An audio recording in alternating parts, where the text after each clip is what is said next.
All right. Hey, everyone. We're going to be starting. Thank you so much for showing up in person. I know that's a rarity nowadays, actually moving across town to be at a meeting. I really appreciate it. It's kind of reminiscent of pre-pandemic times. Just by a show of hands, how many of you have participated in person for HT Radar meetings before? Okay. All right, great. So welcome back and welcome to those of you who are new. Just to give you a little bit of an overview for those of you joining HT Radar for the first time, it's really a collaborative network of researchers and practitioners. So anyone really who's involved within anti-trafficking and wants to be engaged on what the latest findings are, what trends are happening. We're one of those unique places where it doesn't matter what background you have. We want everyone at the table giving and discussing and providing ideas. That way we're able to move forward as a sector together, anti-trafficking sector. And we are part of the advisory council's San Diego Human Trafficking CSEC Advisory Council. It's a mouthful. There's several different subcommittees, and we are in the research and data subcommittee. And Dr. Carly, who will be trickling in. Oh, Dr. Carly is one of our co-chairs, and so is Urada, Dr. Monica Urada. Well, before we move on, I just want to remind everyone that if you have CE credits, you do need to check in and write the time that you checked in and when you check out. That way you're able to get credit. If you don't know what that means, don't worry about it. It doesn't pertain to you. We've got some coffee and we'll have the lunch later on today. And yes, so Dr. Lianne Urada, for those of you who have been part of the movement for a while, know that she is one of the researchers that's been providing a lot of information for us in the field. She is an adjunct professor at San Diego, associate professor at San Diego State, and an adjunct professor at UCSC on the health department. And I'll actually let her take it from here. And you can move that slide.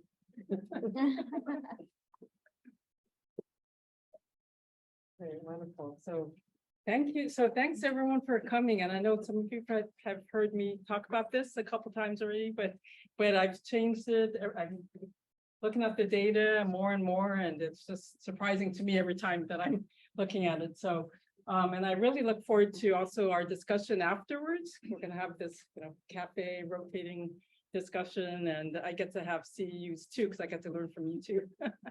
So because I'm also a licensed clinical social worker.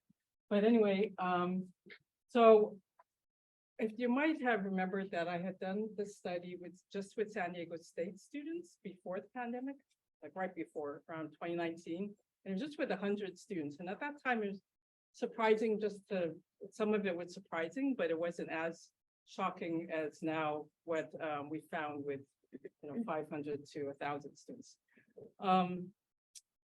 So this time we expanded it to all over San Diego County and also Imperial Valley.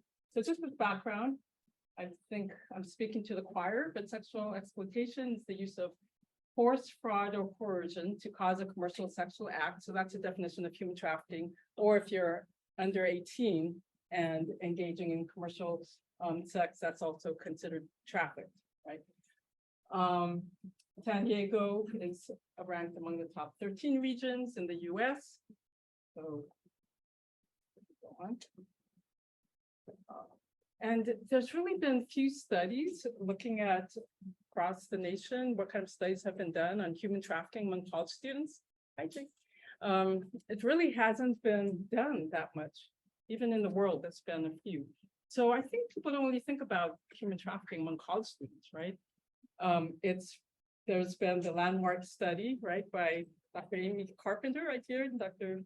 Jamie Gates with the high school students in San Diego County. And that really opened our eyes, right, back in 2014, 2016, that it's happening, at all these high schools, almost in every region in San Diego County.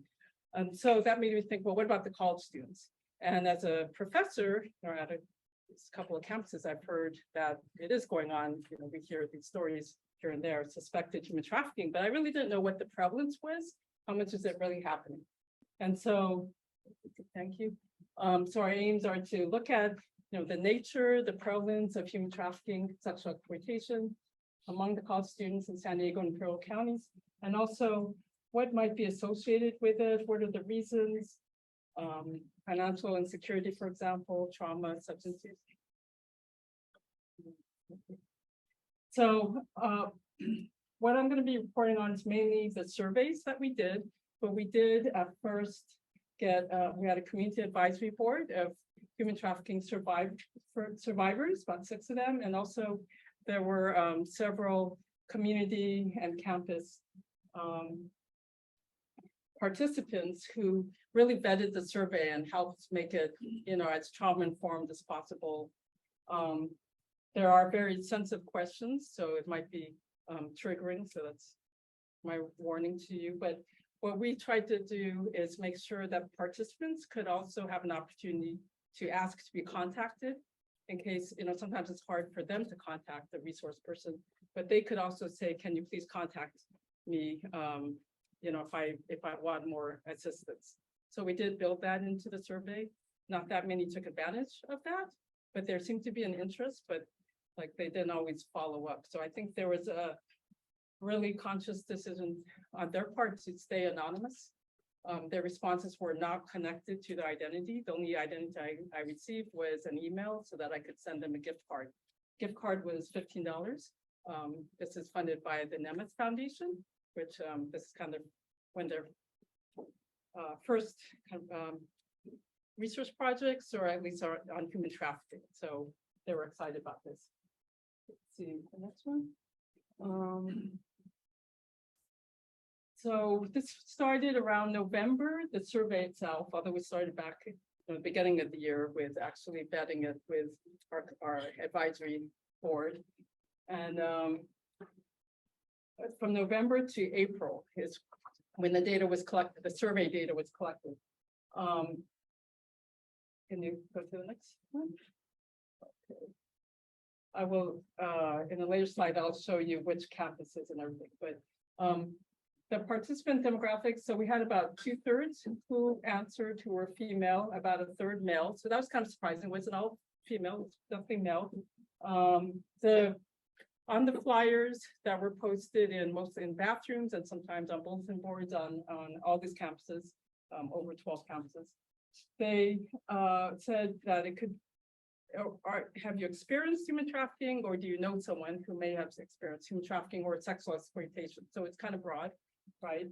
And that's why we also had many who knew of other people who had, friends or girlfriends who also answered. Also, 3/4 were heterosexual, but about 1/4 was LGBTQIA. And then the median age was 21. The interquartile range was between 19 and 23. And I'm basing these results on the 500 who answered a question around condom use, so they were sexually active, but I do have several more. Due to some IRB mandates, I have to kind of wait before I include those. But the results are pretty similar, will be pretty similar. Okay, next slide. So the majority were undergraduate, about a quarter were freshmen.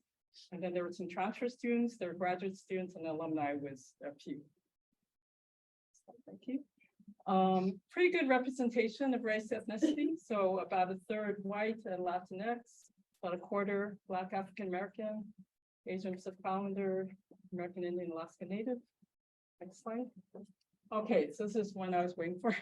So these are not even all of the campuses. So there was about 12 that we actually did, put up flyers. We got help. Thank you to all of those from all the different colleges, universities, and also in IRBs, institutional ethics boards at different campuses that we approached. Also counseling offices and contacts that we put in the resource list so that students can know who to contact at their specific universities. So that was all very helpful and a conscious decision that we put all those in. But these were actually not even all of them. these were the first ones. We actually had, to 200 from Point Loma who answered, so that was super helpful, thank you. And about a quarter said that they were food insecure to different degrees, but that they were. 35%, about a third. Housing insecure, that was surprising. There wasn't that many who identified as being homeless or unstably housed in this population, although we hear and know that's definitely happening. People sleep in cars and things, and that 3% includes, all of these things: couch surfing, shelter, cars, street. The Greek student organization, you'll see why that's important. So about 16% were affiliated with sorority or fraternity, and over half were employed, whether it's on the university or off the university, off campus. Okay. This is surprising. 50% used illicit drugs, so that's quite high, and then unknowingly used them was 10%. This was really surprising too, overdosing as a college student. So 20%, out of 500 is quite a lot. And some of the drugs that they used on the day they overdosed were cocaine, meth, opioids, and 38% said they had witnessed an overdose. So this is, the fentanyl overdose is really big everywhere, right? So including college students. So this slide says this isn't even about forced coercion yet. This is just, have you ever exchanged sexual activities for something of monetary or other value? And over a quarter said yes as a college student, whether it's one time or more than once. Then 19% said never, but they actually considered it. And then 50%, so only half said never and never considered. So some of the reasons, so this is an important slide, but what are the reasons why they sold sex as a college student? So providing for school, having extra cash for spending, paying for food or rent, and providing for someone else were the highest. And this is of the total of everyone who answered. And if you remember, there was, almost quarter to a third who said that they had sold sex. So pretty much these are the reasons. But there was also force, and you see all the way down. And this last one says, as part of initiation of a fraternity sorority. So that's why that's important. Interesting thing here is feeling needed or wanted, experimenting sexually, to feel in control or distract from a life stressor. Those were actually two different questions, but they're both around almost 10%. And then if you click, you'll see on the right, I put some. So the odds, it was almost 4 times more likely. They were almost 4 times more likely to sell sex to pay for food. So when I did that kind of fancy statistical analysis, it comes out to the food actually is the highest. But having extra cash for spending was 3.8 times more likely, 3.7 times more likely to pay for school, and then to pay for rent. So those all came. That's okay. Let's see. Thank you. Okay, so there was kind of some said that it was happening on campus, and others said it was mostly happening off campus. So this quote says, most traffickers know how tight campus security is. Of course, it depends on the campus, right? So they seldom try to recruit on campus, but it's a completely different case outside campus. Organizing parties, inviting students over. They tease them with desirable amounts, and the desperate ones fall for it. Not everyone does all right, but those who do later become lady escorts. Some even push drugs for them on and off campus to make ends meet. So these are some quotes to illustrate about the financial need behind this. Another one, friend works as escort, introduces the trade to other acquaintances. I understand herself to take care of school bills and fees, as she's only has a grandmother to depend on for funds. I know a couple of other girls who ventured into this through her, who are also UCSD students. Next slide. This was a story about loan sharks, that there are some who are maybe even in the back of a club that are getting the female students to they take out a loan with them, and it's as a way to pay off the debt. They're actually being made to or being proposed to sell sex to services of one of the creditors as a form of repayment. Okay, next slide. All right, so again, most girls in college tend to be 18 years old and above. So I think assuming that under 18 are being forced to tell the body might be a difficult argument to make, this student says. However, it doesn't mean it doesn't happen. Recruiting people is always easy. It's all about saying a few words with the hope that they're manipulated and leave their comfort zone to work for a pimp. From school parties, dinners, sorority events, girls meet a lot of people who are double-faced, and he used them as instruments of sex if they could. There's also a quote about even cheerleaders, the cheerleading squad that was happening. Then it occurred as part of a fraternity initiation routine, which I saw from a distance. Girls belong to sorority groups, and then they say some actually will even join the sorority. Of course, there's so many different sororities and fraternities, right? But so I don't know exactly which ones these are, but they'll actually join just to recruit them to sell sex. And they're saying so much more can be done with these groups rather than being a center avenue for sex for hire. So how is the sexual exchange established? And again, this is, I haven't even said the human trafficking, this is just the commercial sex exchange. In person, set up independently, in person, online, were higher, but there are also those who are set up by other people and manipulated by another. Next. So it's, sex selling is lucrative for college girls. You may have heard of OnlyFans. So actually, I have heard that that's pretty prevalent. And I've heard it from different people, not just both students and staff on campus. So I know that's pretty prevalent, and that's not even, we're not even talking about that, because OnlyFans is more, it's more online and you don't necessarily see the person's face. So it's more filming, you know, different acts or their feet, whatever, and they get a lot of money that way. And sometimes the male students are saying that these they're getting exploited because they set up bank accounts and they're pouring a lot of money into that. But that's not even, that's like not even an in-person interaction, although it could turn into it, right? It could turn into it. But this one, they're saying they try to flex these little luxurious things, and then others start to feel inferior, would want to match your spending. So then college boys buy sex, rich old men buy sex, and even the fathers of these college boys tend to buy sex from these college girls through their son's introduction. So that was surprising. Next. Okay, so who sets up the monetary exchange?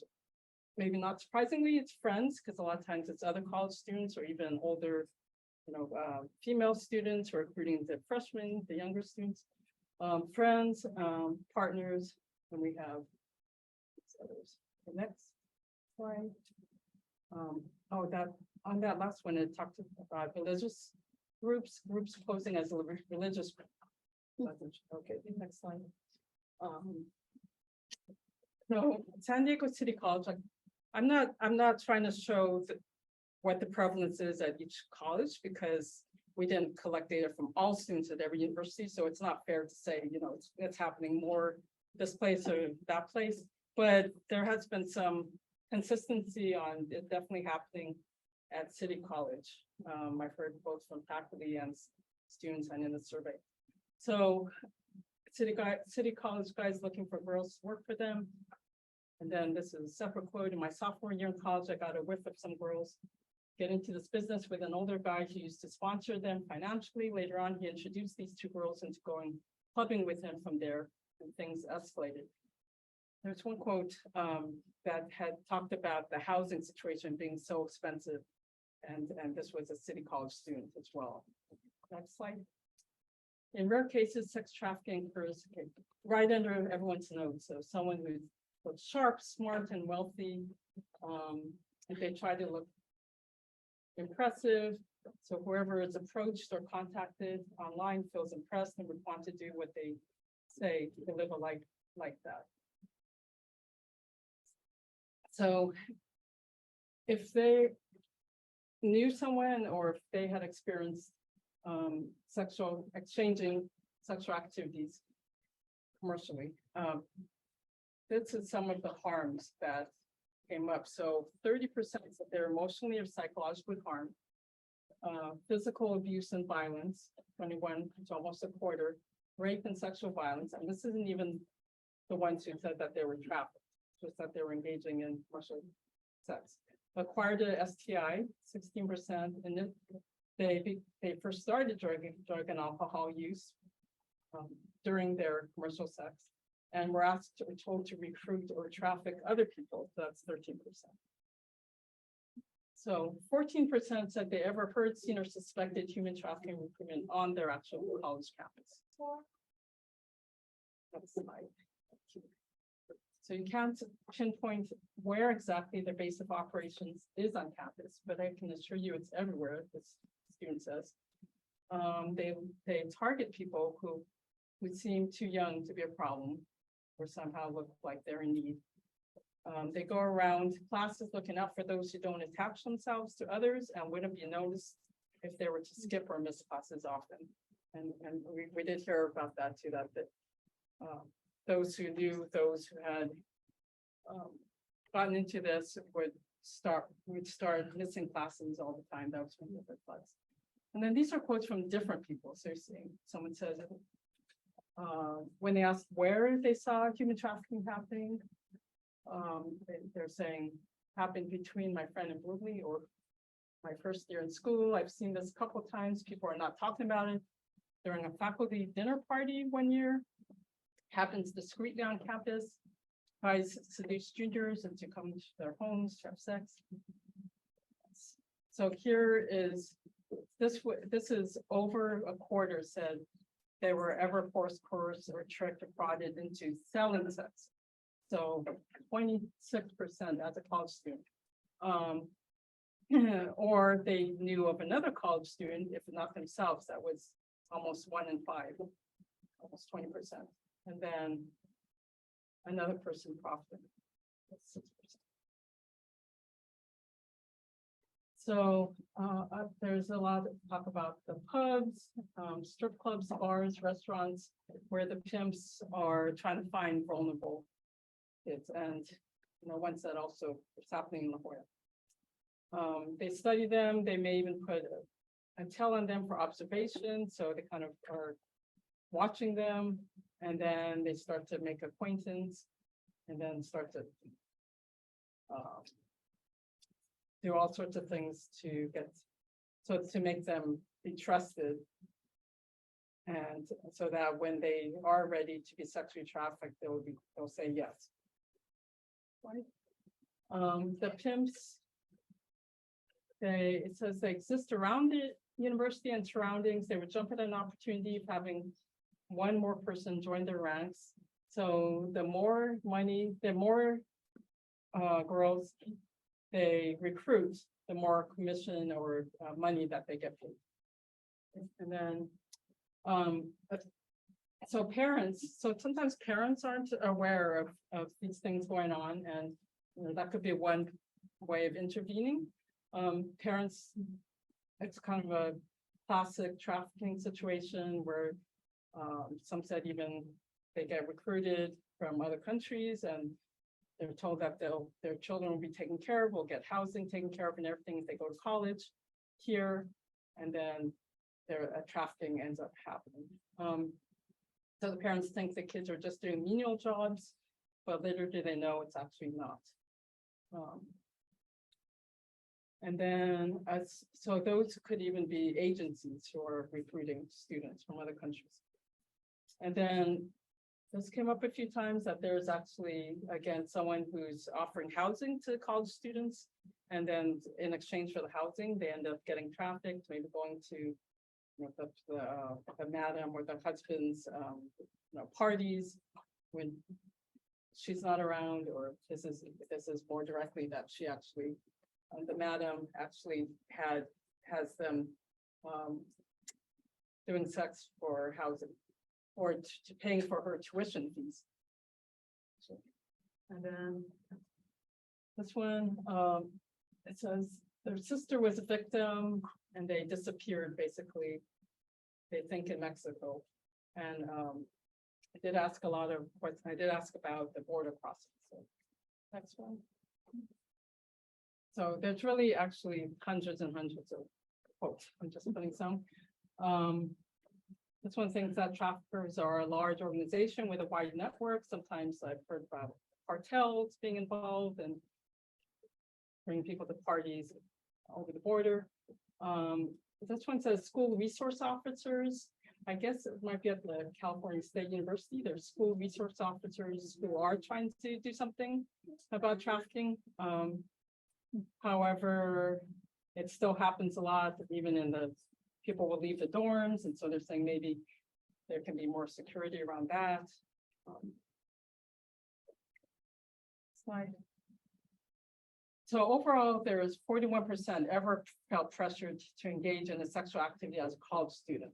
So stepping back a bit, there's even instructors, 6% said an instructor pressured them. And 40% said they were not comfortable with reporting the person. Slide. Okay. Even as a seasonal farm worker, as a college student, they said that they were forced. So that was interesting. Imperial Valley, there is a lot of farm working community. And then again, exchanging sex for help with schoolwork. So that could either be from an instructor or from a peer that's getting paid to, they're helping them with schoolwork in exchange for sex.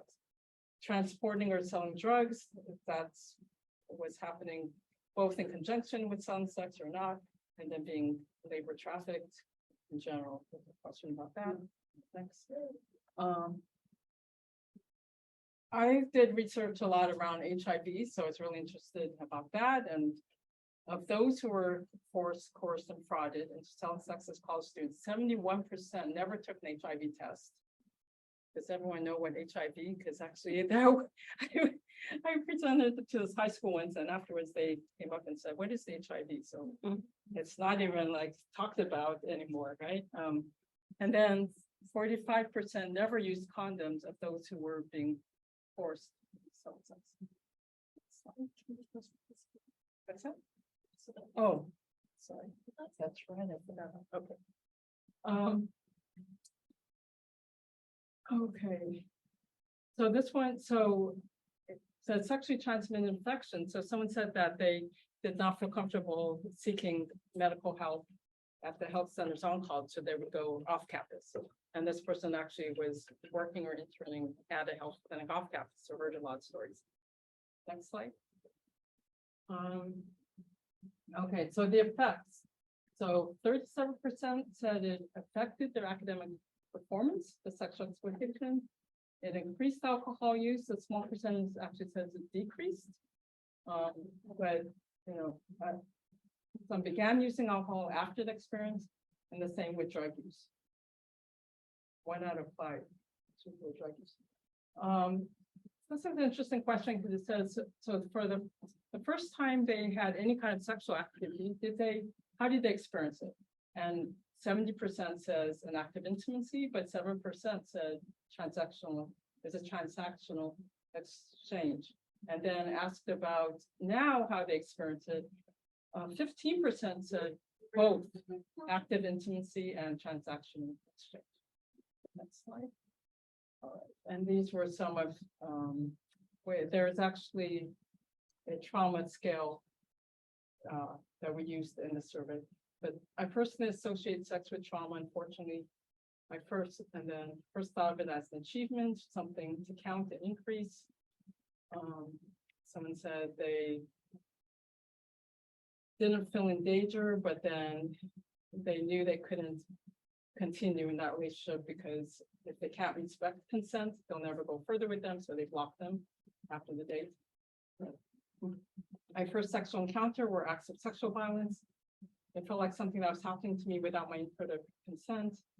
I originally perceived it as something I had to do to please a partner. And another said, sex was just the action of it.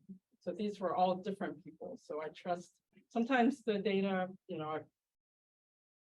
one limitation in this data is we can't really verify some of these things. So that's one limitation to think about if they're talking about something happening on another campus or a specific campus. It's not always verifiable, but when it's like all these different people saying different things, like I kind of trust these quotes. Next slide. One thing with that, when I did analyses about the race ethnicity, African-American Black students were the only group that were twice as likely to be forced or coerced into selling sex as a college student, whereas the other ones, there were no significance. And then, so this one, there were some quotes that said BIPOC. So Black, Indigenous, people of color students are most targeted. And they say to avoid less suspicion. Forgive me for revealing this, but it's just the simple truth, they said. Okay, and then I did a little sub-analysis about foster care. And there are about almost 10% who were ever in foster care. 63% of those were in foster care for 5 years or under, or 36% more than a third were in foster care for more than 5 years, 14% they emancipated, and then 11% they're still in foster care. So 38% who were foster youth said they were forced, coerced, or tricked into selling sex as college students. So that is a lot higher than the statistic we had for the general, for everybody. Okay, next. Compared to those who were never in foster care being forced, coerced into selling sex, they were 6 times more likely if they were in foster care for 5 or more years. So 6 times more likely to be trafficked, 5 times more likely if they were in foster care for less than 5 years and emancipated as teens and adults, or that they were still in foster care. And they were 4 times more likely if they were in foster care for over 5 or more years and emancipated as teen adults, or they're still in it. And they're twice as likely if they're in foster care for less than 5 years. So they're much more likely if they're in foster care for more than 5 years. Next slide. And this student said, in all consciousness, I think kids from foster homes are being targeted mostly. There are easier targets. Maybe they have a weak attachment with the foster parents. And plus they emancipate at 18 and then don't get easily missed at 15. So in terms of seeking help, so 28% said they were not comfortable in seeking help with mental health services. So that's a big thing because every college campus has counseling offices, but a lot of them said that they would love to have training around human trafficking because they don't have that training. Academic counseling, health services, going to the police, even housing and food services. The being involved in sexual exchanges, inhibited support. Okay, and so there's a lot of shame, fear, stigma identified, not wanting others to find out, discrimination, feeling threatened by the person who is facilitating commercial sex trade, that's 14%.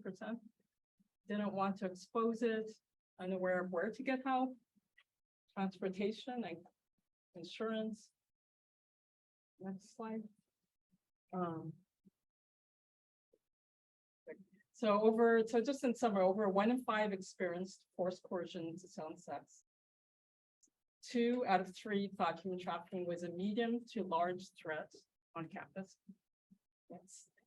Nearly half were pressured into a sexual activity. Nearly 1 in 5 by an instructor. 1 in 5 or other college student crossed the US-Mexico border to provide sexual acts for something of monetary or other value. Yes.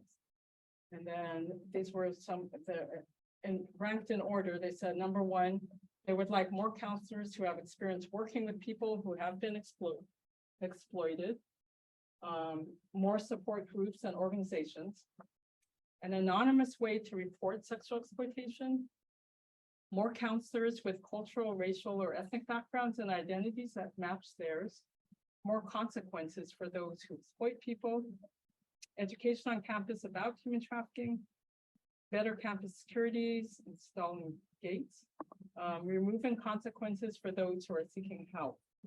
And there were some quotes, rehab support for those trying to leave exploitative situations. So one thing I thought about, because I kept hearing that freshmen are being targeted, and so why not give some of these scenarios during these orientations, maybe see, especially verifying some of these scenarios and then warning them. Addressing student financial burdens, preventing the recruitment, having the anonymous reporting, promoting the resources because they don't know about it, campus security, and training staff about human trafficking.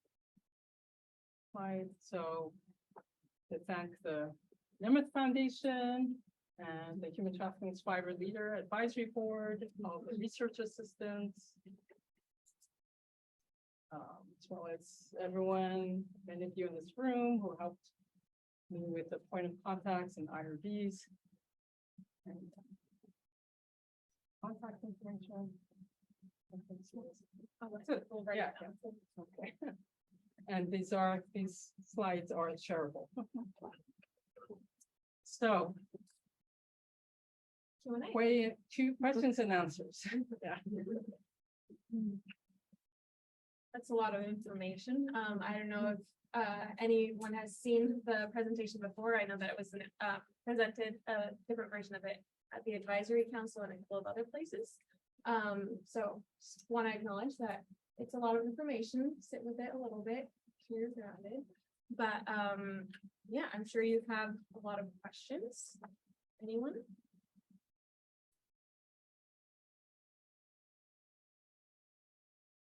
So I just want to thank you again. This is overwhelming and fabulous information.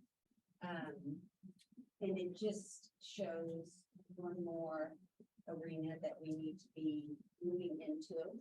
And you noted some great ways that we can be doing that.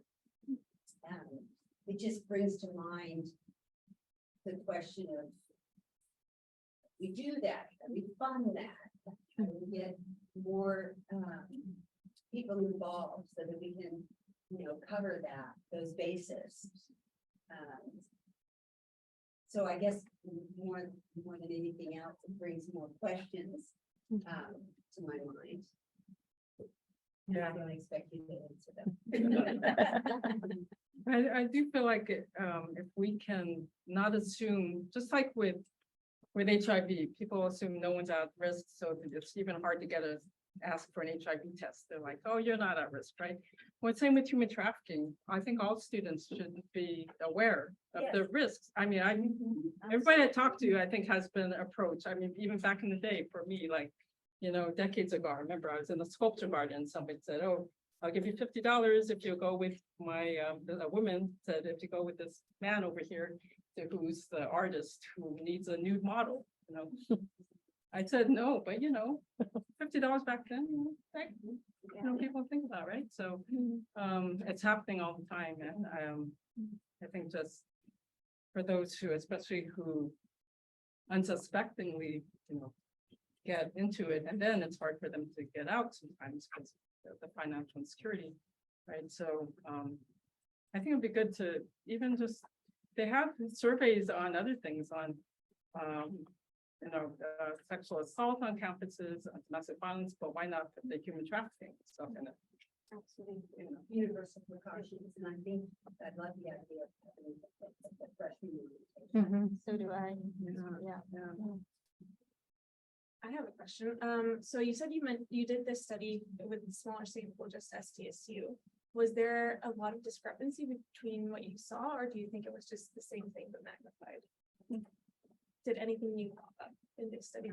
You know what, we added more questions that are more direct to human trafficking. I think we're trying to be very careful at that time to not deter people from the human trafficking, but then I realized we just gotta come out and ask, you know? And that was a big surprise. I think, you know, the question about if they were involved in commercial sexual, um, selling sex and, if they would consider it, that was the main surprising thing, was how many people would consider it in that SDSU survey, but there was only maybe like 5 out of 100 who actually had been engaged in it. So this one was a lot more, I guess, just having the numbers and, you know, there was only 100 people at San Diego State. If we had surveyed the whole campus, maybe it would have been different. Just clarify, so the study was done in asking about sexual exploitation or trafficking while they were a college student specifically, right? Yeah, or if they knew someone else who was a college, Mhm. where happening as a college student. Okay. And we have both data, not as college student and as college student, so I'm just reporting even those as a college student. There's other data Yeah. that were experienced, you know, maybe Yeah. or So I'm curious, we work with a program that works with minors, so I'd be curious of minors who have ever exchanged sex then into college, like what's the prevalence between if they have prior to 18 and then we got to college, if that would like boost their likelihood, I would imagine, if they've had a previous experience as a minor than going to college. yeah, so that's good. I would look at that because we do have that, and I could see if it's associated with those who also said as a college student. Grace, you have a question?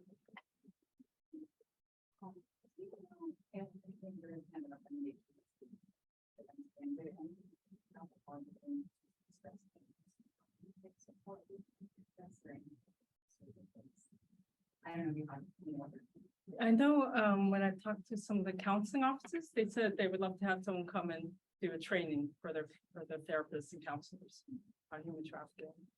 But, I think students themselves, they would like more support groups. Yeah.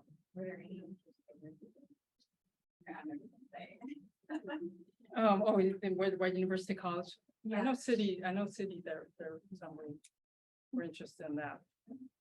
They felt targeted, and it might have been certain demographic. Yeah. Question, so while interviewing students, was there any questions in regards to what resources, particularly that campus offered to them, in search of food and housing, that would put them in a better situation to avoid them looking for help outside? So, for instance, the Health and Human Services Program, right, or housing authority. Some colleges do offer that stuff on campus, but did you ever get that information from any student, like they offer this, but we don't qualify, or something of that nature? Like, why is it that they're still looking outside more than inside?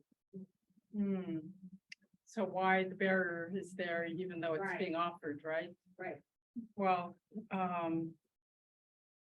some said they didn't know about it, right? And then maybe it's not enough. I don't know. So this was more survey results, but that would be a good, more in-depth qualitative question to ask. So that helps, yeah, that could be a next step, like really breaking down these barriers. I know that this study focused on commercial sexual exploitation, but I was struck by the 29% of people who were forced as seasonal farm workers. How did you distinguish that from labor trafficking? Because I noticed the percentages went different. Right, yeah, so they've actually answered specifically around that question about seasonal trafficking, yeah. And that it could be themselves or someone, a family member who were trafficked, but there was the not as college student, but also as college student, so that was surprising, as college students, yeah. And there's wasn't necessarily all in Imperial Valley, but maybe people will go back and forth, yeah. I guess one, is there any, sometimes study done with pairs, instances on different campuses? If so, I don't know, I'm just thinking college, not business, would they potentially use that for one of the metrics and the US reasonable for regression analysis, say, hey, our campus is built. Right, yeah. Just to motivate the students and whatnot. Ah, Hey, yeah, we cut down this nonsense, so it's a fact to determine your relative ranking in the US building report. And you guys have a better ranking or some other students have better ranking. You know, everyone, it kind of puts it on everyone's radar, if it's sunlight, and gets them motivated to cut this nonsense down. The other was for demographics. I mean, if you got 5 times incidents for private foster youth, and is there some kind of service that's targeted to the demographics that are targeted by the travelers? I agree with the slide where it said you do sex as a activist, intimacy, transactional for both. Both was only asked in the second segment. You know what I mean on the slide? In other words, ask the first 2 questions for, you haven't been there yet, but the second one was both. I'm just wondering if both asked. I know it's. well, the first question was the first time they had. So I guess that's assuming that the first act, that it's not both for one act. I think the second question is maybe for different acts, but that's interesting, like, Well, no, it's What are you both talking wasn't about? asked the first time, it's asked the second time. right, like both, when they say that both, they they saw sex as both the act of intimacy and the act of transactional sex. I was thinking that maybe they have different kind of sexual interactions that not necessarily perceiving one act as both, but it could be that they're perceiving that same act as both, right? Like if you have right, so that's a good question, yeah, so I have to look back at that because it might have been either that we didn't ask for both or that there was, we did, but they didn't say both, but I'll have to look back for the first act. So thank you for that. Yeah, I'll look into that. And then the other, let's see, the foster youth, they do have guardian scholars, an organization for current or former foster youth on a lot of campuses. And I just did a talk to them, and there's a follow-up talk in September that's more with that group. And your first question, what was the first? Sorry. Use instance Oh, the different campuses. on the campus. Right, It's not right. mutual relative to the other campuses. Yeah, so I'm trying to be careful about not showing the differences between campuses because we didn't, we're not getting representative sample necessarily of that whole campus. So it might not be fair to say, oh, it's happening, more at this campus, not at this campus. I've thought about, well, maybe like private versus not private school, doing some, saying, no, don't do it. Yeah, so I think maybe it could be something that those who are doing those ratings of the universities, you can suggest that they put that in there, because I know campus safety might be one. I don't really know what goes into those ratings. But if campus safety is one, why not? Maybe that's a way to get them to look into it. But yeah, as far as this data goes, I'm not trying to say too much other than like some quotes where people are saying it's happening on this campus, this campus. I'm not trying to say it's happening more, on this one campus over another, although I know that's happening probably on every campus, it seems like, to a certain extent.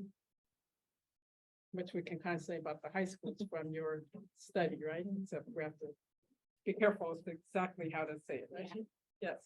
I was just curious, I noticed that the language that was used in some of the quotes were kind of unkind to like targeted populations or to survivors of trafficking. And it kind of makes me question whether or not they're still actively involved in like sex trafficking in some capacity. Did we or did you collect any information as to whether or not they continued after college? Because I know that you had like some alumni. So I think a lot of those tend to be males who are like boyfriends and they're upset that they're girlfriends, that they've seen their girlfriends or other students.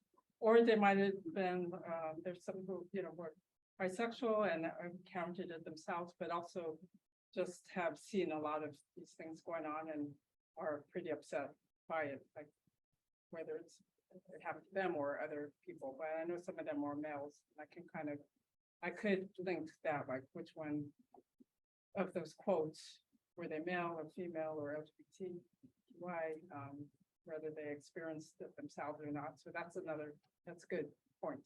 I will do that, look into that more. Last question. I guess what I'm thinking about with this particular population is, maybe their viewpoint of both commercial sex and sex trafficking. I'm wondering if anyone's looked at that. Certainly some of the narratives explain a vulnerable person like former foster youth being picked out, but then when you think of it being more institutionalized in sorority life or through that, but I know that I work on a college campus and I know working with students, this particular age demographic has a very different attitude about commercial sex and sex trafficking.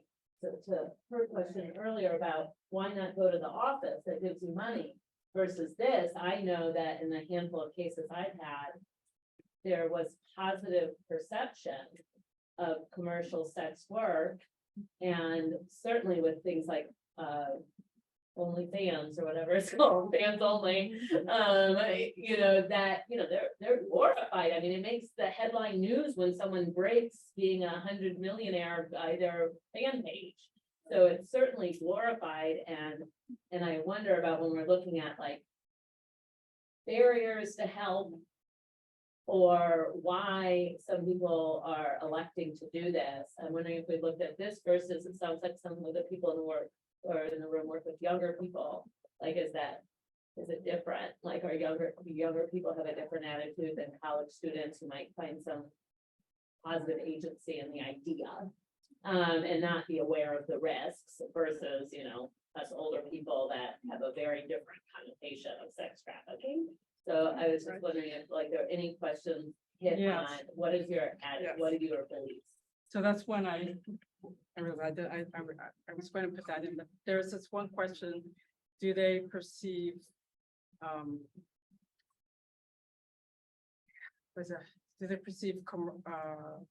commercial trading sex or selling sex? I forgot the exact term, but one of those as exploitation. So do they perceive it as exploitation?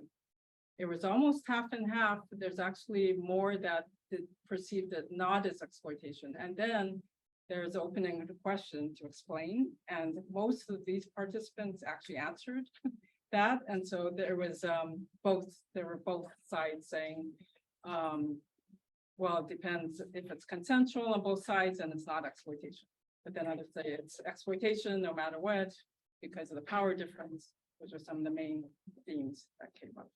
So, yeah, there's a I whole, think about like the suggestion for orientation, which I think is a good one, and we work at orientation for SDSU and all of that, but I think how you would educate very much depends on, or like being effective, you would have to understand what the attitude is. right. Like you would have, if you're talking to a room where half the people now view this as an empowering avenue for women to, make money or to own their own sexuality. And so is it like making them aware of risk? Is it trying to combat some of that, perception? Or do we even want to challenge that perception? Is that but so I'm just like thinking like, what is the messaging? Is it awareness? Is it, what would be the most effective? Because it's clearly a problem, right? We know there's risk associated with a problem, but I think it'd be interesting to understand where they're coming from, where they're meeting this topic. Yeah, so I think those who are deceived into it, or they're surprised by it, they're invited to a party and they didn't know what was going to happen at the party, and then they end up, some might get raped or some may, return but they didn't know going in that this was going to happen. So, people at least knowing, not being deceived, so knowing what's going on. But yeah, at the orientations, if you bring this up, will people see it as the opportunity? I don't know, but people at least need to know what's going on and information. That's my perspective. I know We do have policies against it, just on college campuses. We do have sexual exploitation policies, and we do gather the data. And there's, there's an obligation for all colleges to do that, and we have to publish it. So, and for the whole country, that's a federal law.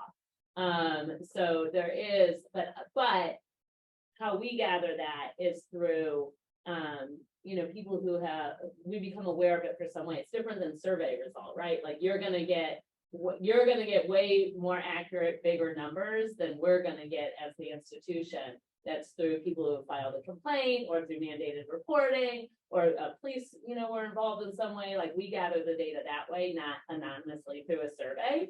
So just looking at, SDSU where we work now, I'm sure that you got way more positive results than I would have in my database at SDSU of students affected by sexual exploitation. So it would be interesting if the data that was released publicly could be not just in, that official reporting, but survey results and research based, because I'm sure it looks very differently. But we do occasionally get. They do occasionally come seek services, but not near the numbers that you're putting up, but occasionally. Yeah, so, I mean, it says clearly stigma was, a big issue for them coming out.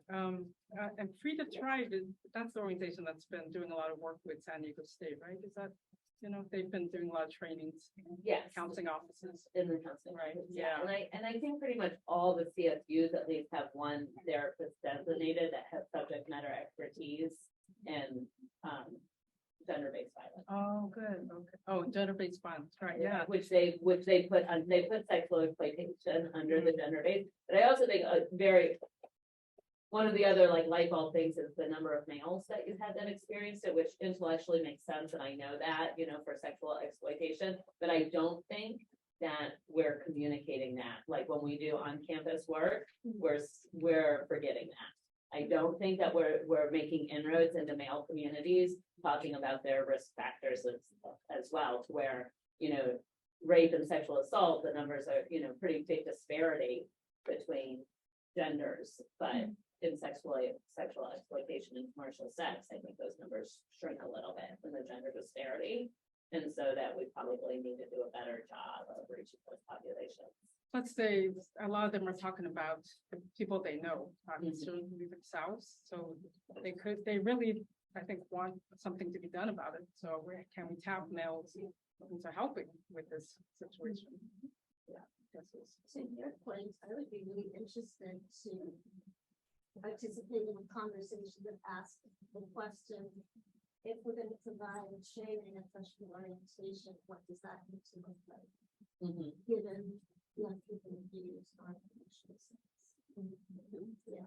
That's actually a great segue. We're gonna do discussions and some of those questions are on that. I do want to take advantage of the fact that we have all of you guys here. This is a really great diverse set of professionals.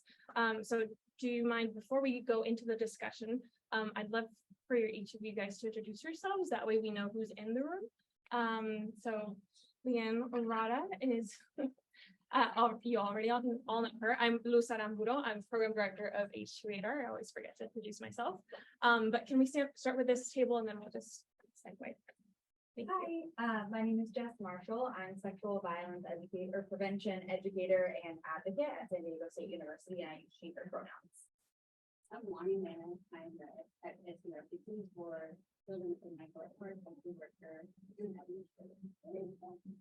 Hi, I'm Lauren Bitters. I'm a Title IX investigator at SDSU, and I use she, her pronouns. Hi, my name's Gail Mendez, and I'm the Title IX coordinator at SDSU. All right, Jamie. Hi, Jamie Gates. I'm a cultural anthropologist at Point Loma National University. Mary Ellen Barrett, Gates office, Line of Defense Crimes and Human Trafficking. Melissa Baldwin, she for pronouns, I'm the artistic director for No More, which is a human trafficking, anti-human trafficking. My name is Cindy Tatro, and I'm here to work with the organization as a volunteer. I'm Nurse Lianne. I use she, their pronouns, and I just recently graduated from Point Loma, and I was the most recent intern with CJR. She reached out to a lot of you guys from the Send out students. yes. It's fun to get you into your business. All right, Katie. Hi, I'm Katie Watson. I work at the Center for Justice Reconciliation. And I'm doing a scholarship for the survivors to finish their bachelor's degree at Pensacola. And do some other things we did this. Heather McCleary, residential life coordinator, PLNU, and also under development. I'm Lisa Roberts. I'm a family nurse practitioner and I work in the Wellness Center. I'm Summer Elton with the Strong Hearted Native Women's Coalition Housing Services. I'm the research fellow at Amy. Hi, Amy Carpenter. I'm a professor at the University of San Diego and Jamie Gates' partner on the study that was mentioned earlier. My name is Katie Tanner, and I am with Three Strands Global Foundation. We have a program called Protect, which we do prevention education, training counselors, school staff, as well as students K through 12. We have a curriculum for that, and we're looking into expanding into college age trainings and whatnot too. I'm Alex Swanson. I'm with San Diego Youth Services, working for a program called iCare that works with youth who are at risk or confirmed for human trafficking up to 21. I'm a therapist.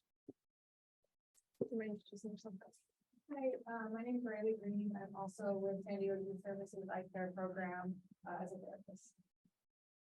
Hi, everybody. I'm Sydney. I'm also a clinician with iCare. I'm a Point Loma alum, so.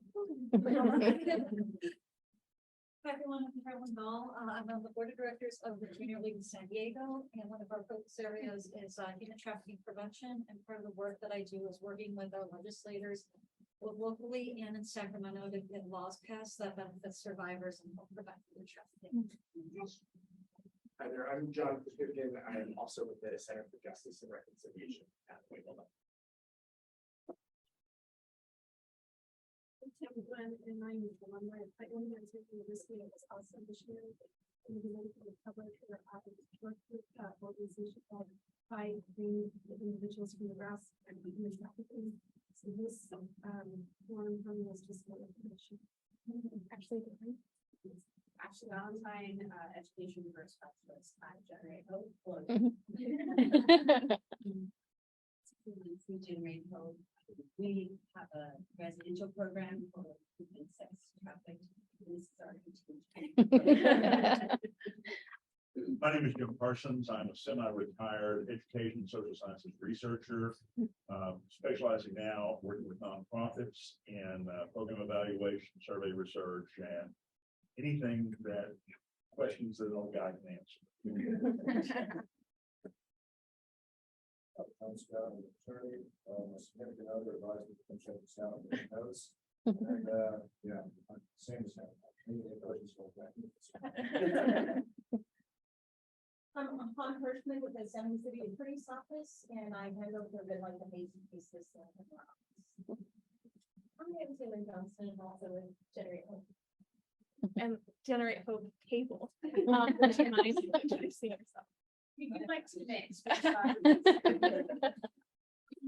My name is Ashley. I work for Generate Hope as a resident guide in the same house and also a researcher looking at the benefits of health and fitness for survivors.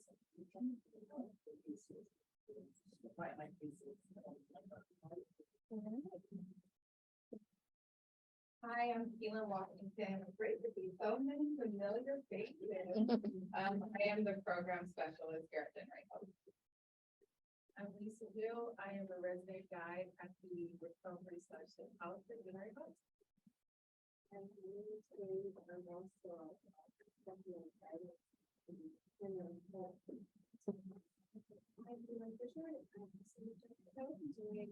Fundraising, awareness raising, development, all the above.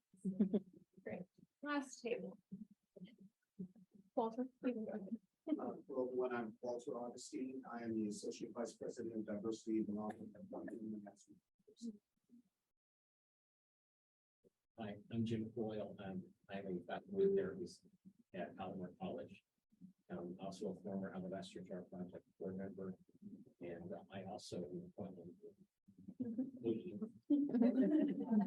It's kind of like Generate Hope or Point Loma. I don't know who got more people. Hi, I'm executive plan program manager at Children with Big Language. Hi, I'm Manila Manson, and I am representing BayPAC, political action, advocacy. Oh, sorry. I'm Elizabeth Gonzalez. I'm here to come through this. I love the Well, I was gonna pull up the slide, but don't know how to. Oh, yes, and Grace, do you mind introducing yourself? I'm great, sorry. I'm the executive director. Hi, Philip. I'm Lauren Packer with the Speaker Assistant.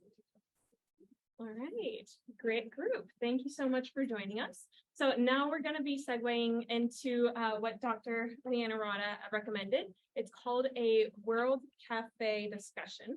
And what we're going to do is going to be focusing on three main topics, being prevention, intervention, and then multidisciplinary response. You will see, if you grab one of these on the back, you have the prompts. We're going to be dividing to really generate hope. We want them to like spread out because you get to hear your coworkers enough. I already spread out the CJR, so there should be one in almost every table. We're going to have the way that this is going to work is we're going to be doing 20, well, actually, we'll move it down to 15 minutes because we have run over a little bit and we want to respect your time. So each table is going to be focusing on a different topic.